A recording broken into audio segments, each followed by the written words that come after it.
নমস্কাৰ এই মুহূৰ্তত আহি পৰিছে ৰাজ্যখনৰ বাবে খন্দিয়াৰ কেইবাটাও বিগ ব্ৰেকিং নিউজ। আজি 2 মে অসমৰ লগতে ভাৰতৰ বিভিন্ন প্ৰান্তৰ পৰা খন্দিয়াৰ কেইবাটাও খবৰ আহি পৰিছে। এই মুহূৰ্তত জনাই আছো এটা ব্ৰেকিং নিউজ।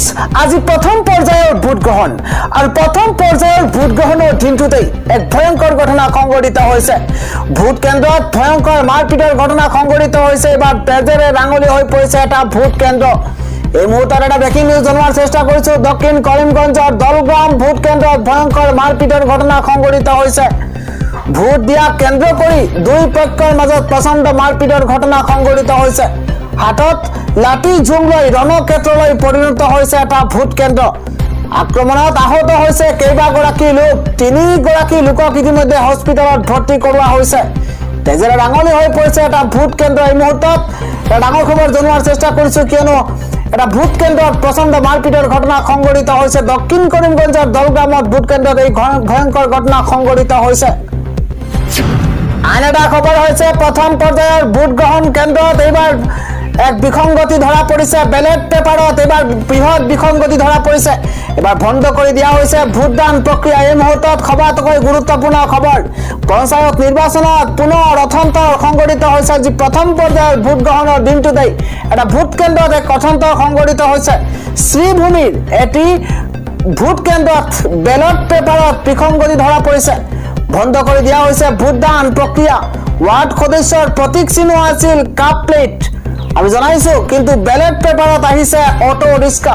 ফলত উত্তপ্ত হৈ পৰিছে পৰিস্থিতি। আৰু দক্ষিণ কৰিমগঞ্জ সমষ্টিৰ মেদল শ্বৰীফ নগৰ গাঁও পঞ্চায়তৰ 7 নম্বৰ ৱাৰ্ডত সংঘটিত হৈছে এই অথন্তৰ।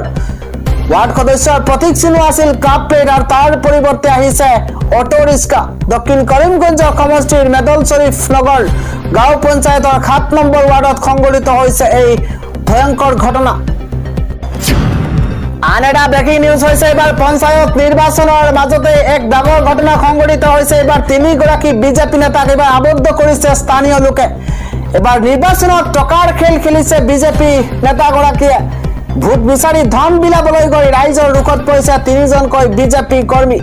এই মুহূৰ্তত এটা ব্ৰেকিং নিউজ জনোৱাৰ চেষ্টা কৰিছো। 3 বিজেপি কৰ্মীৰ বিৰুদ্ধে ধন বিলোৱাৰ গুৰুতৰ অভিযোগ উত্থাপন হৈছে আৰু ভোটৰ বিনিময়ত টকাৰ লেনদেনৰ গুৰুতৰ অভিযোগ উত্থাপন হৈছে। গাড়ীসহ 3 বিজেপি কৰ্মীক এবাৰ আবদ্ধ কৰি ৰাখিছে স্থানীয় ৰাইজ আৰু গাঁওৰক্ষী বাহিনীয়ে। বৃহস্পতিবাৰে নিশা তিয়ক চিন্তামণিগড়ত নিৰ্বাচন কেন্দ্ৰিক উত্তেজনা সংঘটিত হৈছে। শেষ নিশাৰ খেল খেলিবলৈ যোৱা 3 বিজেপি কৰ্মীক ধৰি আৰক্ষীক গতাই দিছে ৰাইজে। ভগামুখ আৰক্ষী আহি লৈ গৈছে 3 বিজেপি কৰ্মীক। আজিৰ সন্ধিয়াৰ আটাইতকৈ গুৰুত্বপূৰ্ণ খবৰ হৈছে মুখ্যমন্ত্ৰী ডক্টৰ হিমন্ত বিশ্ব শৰ্মাই আজিৰ দিনটোত এক বৃহৎ ঘোষণা কৰিছে। মুখ্যমন্ত্ৰীগৰাকীয়ে কৈছে যে মুছলমানে পাব এতিয়া জাতিৰ পৰিচয়। পঞ্চায়ত নিৰ্বাচনৰ মাজতে মুখ্যমন্ত্ৰীৰ বৃহৎ ঘোষণা। এবাৰ অসমীয়া মুছলমানে লাভ কৰিব জাতিৰ পৰিচয়। জাতিগত জনগণনা হ'ব এইবাৰ মুছলমান লোকৰ। এতিয়াৰে পৰা ৰাজ্যৰ মুছলমানে মুকলিকৈ দিব পাৰিব জাতিৰ পৰিচয়। মুকলিকৈ লিখিব পাৰিব জলহা ছৈয়দ জাতিৰ পৰিচয়। মুছলমানৰ দীৰ্ঘদিনীয়া দাবীৰ প্ৰতি সঁহাৰি জনাই মুখ্যমন্ত্ৰীয়ে এই কথা জনাইছে। জাতিগত গণনাৰ ফলত লাভান্বিত হ'ব ৰাজ্যৰ লাখ লাখ মুছলমান। জাতিগত স্বীকৃতি পোৱাৰ পাছত তুচ্ছ তাচ্ছিল্য কৰিব নোৱাৰিব মুছলমানক। পঞ্চায়ত নিৰ্বাচনৰ মাজতেই মুখ্যমন্ত্ৰী ডক্টৰ হিমন্ত বিশ্ব শৰ্মাই এই বৃহৎ ঘোষণা কৰিছে।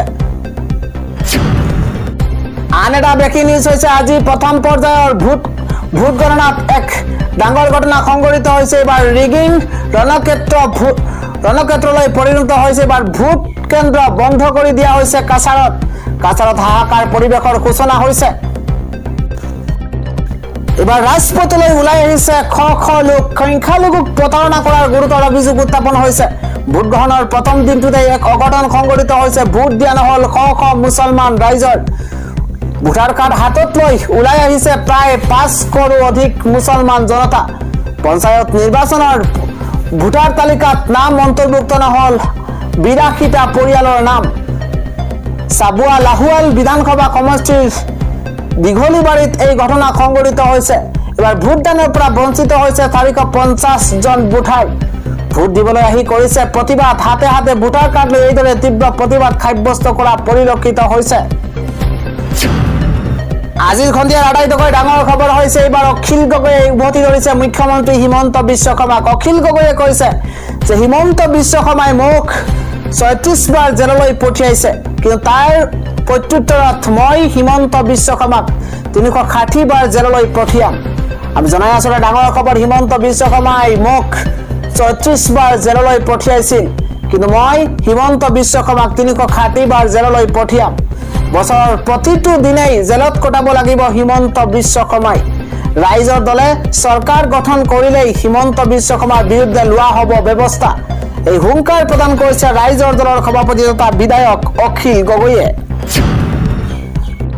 আন এটা ডাঙৰ খবৰ হৈছে এইবাৰ নিৰ্বাচনী সভাত গৌৰৱ গগৈ কলা পতাকা প্ৰদৰ্শন কৰা হৈছে। পাকিস্তানৰ এজেণ্ট বুলি কোৱা হৈছে গৌৰৱ গগৈক। পাকিস্তানৰ এজেণ্ট এইবাৰ গৌৰৱ গগৈ। নিৰ্বাচনী সভা চলি থকাৰ মাজতেই গৌৰৱ গগৈক কলা পতাকা প্ৰদৰ্শন কৰা হৈছে। গৌৰৱ গগৈ বিৰোধী শ্লোগানেৰে উত্তপ্ত পৰিস্থিতিৰ সৃষ্টি হৈছে। গৌৰৱ গগৈৰ বিৰুদ্ধে নলবাৰীত স্থানীয় ৰাইজৰ ক্ষোভ প্ৰকাশ দেখিবলৈ পোৱা গৈছে। এখন নিৰ্বাচনী সভাত অংশগ্ৰহণ কৰিবলৈ যাওঁতে এইবাৰ গৌৰৱ গগৈক কলা পতাকা প্ৰদৰ্শন কৰা হৈছে আৰু পাকিস্তানৰ এজেণ্ট বুলি ইতিমধ্যে মন্তব্য কৰা হৈছে। একাংশ লোকে উত্তেজিত হৈ পৰিছে। স্থানীয় ৰাইজে গৌৰৱ গগৈক দিছে এইবাৰ পহু খেদা। ৰাইজৰ ভয়ত অন্য পথেৰে পলায়ন কৰিছে সাংসদ গৌৰৱ গগৈ। আন এটা ব্ৰেকিং নিউজ হৈছে এইবাৰ পাকিস্তানে বন্ধ কৰিছে ১০০০খন মাদ্ৰাছা। এইবাৰ ভাৰতলৈ ভয় এইবাৰ পাকিস্তানে ইতিমধ্যে ১০০০খন মাদ্ৰাছা বন্ধ কৰিছে। ভাৰতৰ ভয়ত পাকিস্তানে বন্ধ কৰিছে ১০০০ মাদ্ৰাছা। ভাৰতৰ ৰণনীতি তলকিব নোৱাৰি এবাৰ কম্পমান হৈ পৰিছে পাকিস্তান। এটাৰ পিছত আন এটা সিদ্ধান্ত লৈ ৰক্ষা কৰিব পৰা নাই নিজকে। ভাৰতে কোন সময়ত কি স্থিতি ল'ব তাক লৈ শংকিত হৈ পৰিছে এইবাৰ পাকিস্তান। ভাৰতীয় সেনাৰ আক্ৰমণৰ আশংকাত এইবাৰ ধৰ্মীয় বিদ্যালয় বন্ধ কৰিছে পাকিস্তানে। পাকিস্তানৰ ঠায়ে ঠায়ে নিৰ্মাণ কৰি তোলা হৈছে বাংকাৰ। ভাৰতীয় সেনাৰ আক্ৰমণৰ আশংকাত ধৰ্মীয় বিদ্যালয় বন্ধ কৰিছে পাকিস্তানে। পাকিস্তানৰ ঠায়ে ঠায়ে নিৰ্মাণ কৰি তোলা হৈছে বাংকাৰ। পাকিস্তানৰ মুৰব্বী হাফিজ নাজিৰ আহমেদে আনুষ্ঠানিকভাৱে বন্ধ কৰিছে মাদ্ৰাছা। প্ৰথম অৱস্থাত 10 দিনৰ বাবে বন্ধ কৰি দিয়া হৈছে পাকিস্তানৰ সকলো মাদ্ৰাছা। ইতিমধ্যে ৩১ মেলৈ পাকিস্তানে আকাশমাৰ্গত বন্ধ কৰিছে ভাৰতৰ বিমান প্ৰৱেশ। ভাৰতৰ নৌসেনা বায়ুসেনাক অনুশীলনক লৈ এতিয়া কম্পমান পাকিস্তান। ভাৰতৰ বয়স পাকিস্তানে বন্ধ কৰিছে ইতিমধ্যে ১০০০খন মাদ্ৰাছা। পৰৱৰ্তী খবৰটো হৈছে আজি অখিল গগৈয়ে কয় যে কংগ্ৰেছ বোলা বস্তুটো এৰাব নোৱাৰা গণ্ডগোলীয়া মাল। ভূপেন বৰাৰ বাবে হিমন্ত বিশ্ব শৰ্মা শত্ৰু নহয়। অখিল গগৈকে ভূপেন বৰাই শত্ৰু বুলি ভাবে। ভূপেন বৰাই ভিতৰৰ পৰা বিজেপিক ভাল পায়। কোনোবা এদিন বিপদত পৰিলে ভূপেন বৰা বিজেপিত জইন কৰিব, এই মন্তব্য অখিল গগৈ। কংগ্ৰেছ বোলা বস্তুটো এৰিব নোৱাৰে, কিন্তু এৰাব নোৱাৰা গণ্ডগোলীয়া মাল বুলি মন্তব্য কৰিছে অখিল গগৈয়ে।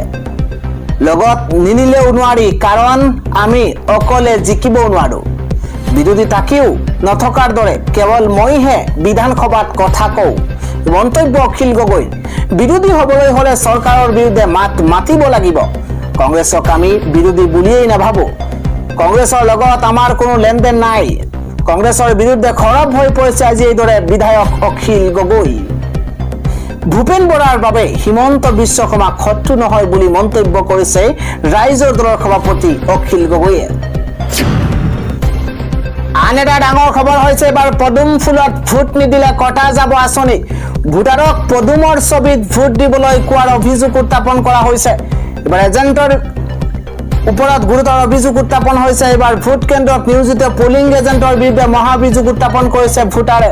ভোট কেন্দ্ৰত নিয়োজিত পলিং এজেণ্টৰ বিৰুদ্ধে মহা অভিযোগ উত্থাপন হৈছে। এবাৰ ভোটাৰক পদুমৰ ছবিত ভোট দিবলৈ কোৱাৰ অভিযোগ।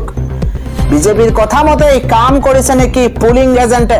পদুম ফুলত ভোট নিদিলে কটা যাব হেনো আঁচনি। তিনিচুকীয়াৰ লাইপুলি উচ্চ মাধ্যমিক ভোট কেন্দ্ৰত ৰিগিঙৰ অভিযোগ উত্থাপন হৈছে। বিষয়াজনক তাৎক্ষণিকভাৱে বাহিৰ কৰিবলৈ দাবী জনাইছে এগৰাকী মহিলাই। এই অভিযোগ এগৰাকী মহিলা ভোটাৰৰ। ইটাকুলি গাঁও পঞ্চায়তত এই কাণ্ড সংঘটিত হৈছে। মৰাণ কাট্ৰি গাঁৱৰ 2 নম্বৰ ভোট কেন্দ্ৰত সংঘটিত হৈছে এই ঘটনা। পৰৱৰ্তী ডাঙৰ খবৰ হৈছে পেহেলগামৰ কাণ্ডৰ শ্বহীদ সৈয়দ আদিল হুছেইনৰ ভাতৃক চৰকাৰী চাকৰি প্ৰদান কৰা হৈছে। হিন্দু পৰ্যটকৰ বাবে নিজৰ প্ৰাণ আহুতি দিয়া আদিল হুছেইনৰ পৰিয়াললৈ চৰকাৰী চাকৰি। এই মুহূৰ্তত ডাঙৰ খবৰ জনোৱাৰ চেষ্টা কৰিছো। জম্মু কাশ্মীৰৰ ৱাকফ বোৰ্ডে নিযুক্তি দিছে নাজাকাট আহমেদ শাহক ৱাকফ বোৰ্ডৰ অধ্যক্ষ দৰা খচন আন্দ্ৰাবিয়ে আনুষ্ঠানিকভাৱে প্ৰদান কৰিছে নিযুক্তি পত্ৰ। পেহেলগামত সন্ত্ৰাসবাদীৰ গুলীত প্ৰাণ গৈছিল শ্বহীদ আদিল হুছেইনৰ। পেহেলগামৰ মৃত্যু হোৱা 26 গৰাকী পৰ্যটকৰ প্ৰাণ বচাবলৈ গৈছিল আদিল হুছেইন আৰু 22 এপ্ৰিলত পেহেলগামত সংঘটিত হৈছে এক নৰসংহাৰ। সময়ত প্ৰাণ আহুতি দিয়া সৈয়দ আদিল হুছেইনকো মৰণোত্তৰভাৱে সাহসী বঁটা প্ৰদান কৰা হয়। ইপিনে জম্মু কাশ্মীৰৰ ৱাকফ বোৰ্ডৰ এই প্ৰচেষ্টাক প্ৰশংসা জনাইছে বিজেপিয়ে। শ্বহীদৰ বলিদানৰ প্ৰতি প্ৰকৃত সন্মান আগবঢ়াইছে জম্মু কাশ্মীৰ ৱাকফ বোৰ্ডে। পৰৱৰ্তী খবৰটো হৈছে পাকিস্তান জিন্দাবাদ কোৱা সকলৰ ঠেং ভাঙিব এইবাৰ মুখ্যমন্ত্ৰী হিমন্ত বিশ্ব শৰ্মাই। অসমত থাকি পাকিস্তানৰ সমৰ্থনকাৰীলৈ মুকলি ধমক এইবাৰ মুখ্যমন্ত্ৰী হিমন্ত বিশ্ব শৰ্মাই। 29টাক ধৰিছো, বাকী কোনোবাই যদি পাকিস্তান জিন্দাবাদ কয় সকলোকে ঠেং ভাঙিম। এই মন্তব্য মুখ্যমন্ত্ৰী হিমন্ত বিশ্ব শৰ্মাৰ এই হুংকাৰ। অসমত নিমখ খাই পাকিস্তানৰ জয়গান গোৱা মানুহক দৰকাৰ নাই।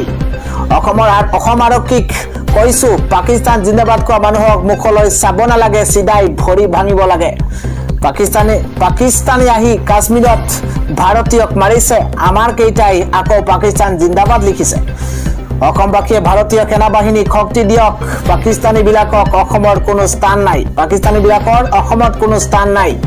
অসমত থাকি পাকিস্তানৰ সমৰ্থনকাৰীলৈ মুকলি ধমক দিছে ৰাজ্যৰ মুখ্যমন্ত্ৰী হিমন্ত বিশ্ব শৰ্মাই। মুখ্যমন্ত্ৰীগৰাকীয়ে কৈছে, 29টাক ধৰিছো, পাকিস্তানী সমৰ্থক 29টাক ধৰিছো, বাকী কোনোবাই যদি পাকিস্তান জিন্দাবাদ কয় সকলোৰে ঠেং ভাঙিম।